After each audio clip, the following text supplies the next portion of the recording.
Sa mga nagtatanong pala sa Acelx 20, ito siya. Unahin natin yung kanyang likod. Hindi makita.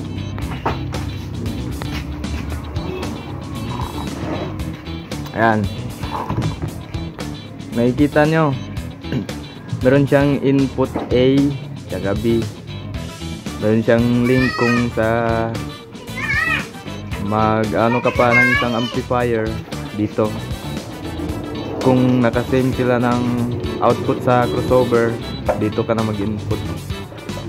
Out na ito siya. So sa kanyang mga switch dito, meron low pass filter. Ito. Pag ganyan naka low pass filter, baho lang yung naririnig mo, ugong. Pag nakapass ka, meron na yan vocal or high frequency dito. So dito naman sa meron siyang bridge mono, meron siyang bridge mono tsaka stereo. So dito sa mono, nilagay lang nila na mono to. So ang totoo is parallel to. Ayan. Pag nag-bridge ka, ito yung indicator niya. Yan, bridge mode. Ito yung positive, ito yung negative. Itong dalawa. Hindi ito kasali ang negative. Ito lang. Pag nag-bridge ka, ito lang. Sa mga speak on, channel A and B.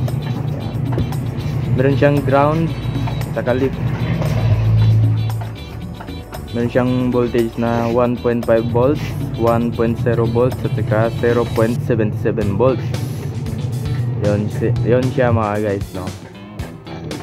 Meron siyang fuse dito. At meron siyang dalawang built-in fan. Built-in fan yan siya. Pa ganun to, pa humihigop dito, doon sa harapan lumalabas. Dito sa harapan meron siyang signal, active, signal, protect, tsaka clip. Yan. Ito yung kanyang pangalan na Ace. At dito naman LX20. Ito yung power button niya. Yan. Maliit lang.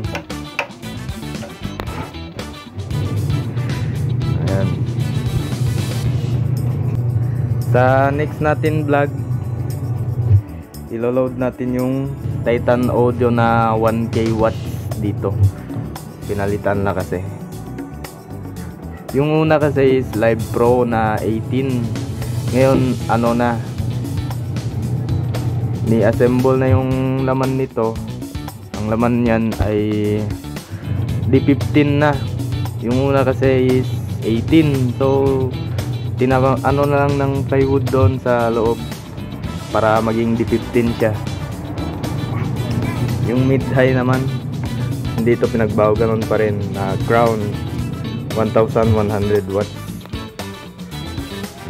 Sa mga nagtatanong kung bakit mahina yung Acelx 20, dito yan. Hindi makapokus. Ayan. Dito yan sa voltage niya. Kung i-switch mo ito dito sa 1.5, mahina yan, mahina siya. Malaki na yung voltage.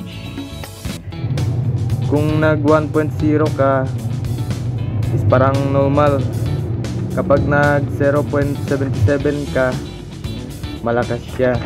Pero madali din siya mag-clip. Yung clipping indicator doon sa harapan.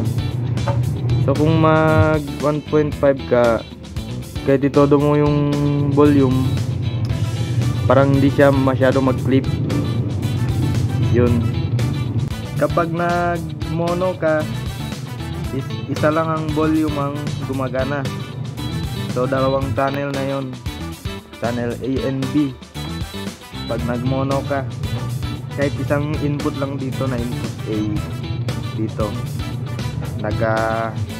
sabay na yung dalawa kahit saan ka na dito magkabit. So hanggang dito na lang tayo mga guys, no. Kung bago ka pa lang sa channel ko, huwag kalimutan i-click yung subscribe, notification bell para ma-notify ka sa panibagong video natin.